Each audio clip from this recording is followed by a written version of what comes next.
Je vous parle aujourd'hui de l'histoire cauchemardesque qu'a vécue une Africaine qui vit en France. Voilà, donc elle s'est mariée avec son copain africain aussi, mais d'un autre pays, donc c'est deux Africains de pays différents.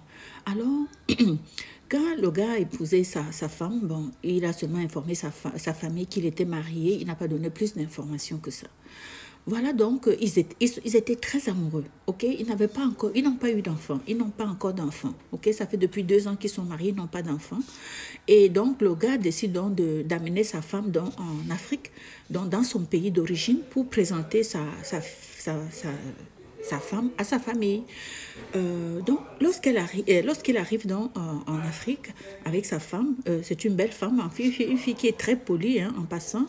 Et et constate donc que dans sa belle famille, c'est-à-dire les parents de ce garçon-là, ne sont pas contents d'elle. Donc les parents, c'est pas qu'ils l'accueillent pas, ils accueillent la fille normalement, mais immédiatement, dès le lendemain, elle constate un changement, elle constate une froideur. Dès le lendemain, elle constate que son mari est froid à son endroit. Elle se demande qu'est-ce qui se passe.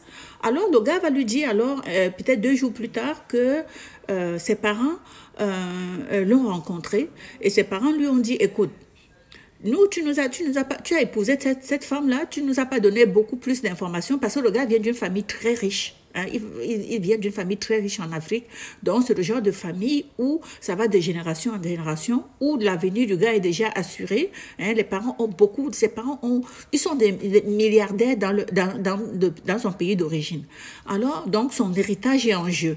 Parce que sa famille, donc son père va mettre ça de l'avant pour lui dire que, écoute, cette femme que tu as épousée, je ne suis pas d'accord. Je ne suis pas d'accord. Si toi tu restes avec cette femme, moi je vais te déshériter tout simplement parce que je ne suis pas d'accord, parce que je veux que ma richesse reste dans ce pays. Je ne veux pas que ma richesse, je veux que mes petits-enfants soient de ce pays, de notre pays d'origine. Et c'est comme ça que le gars change d'attitude envers elle. Et ça a commencé le lendemain. Hein? Et puis, les jours qui ont suivi, le gars était distant immédiatement. C'est pour dire que quand tu épouses quelqu'un, tu penses que le gars t'aime, mais tu ne sais pas. Parce que le gars, tout de suite, c'est un revirement, alors que jusqu'à ce qu'ils arrivent dans le pays de ce garçon, il n'y avait aucun problème. Le gars a changé d'attitude.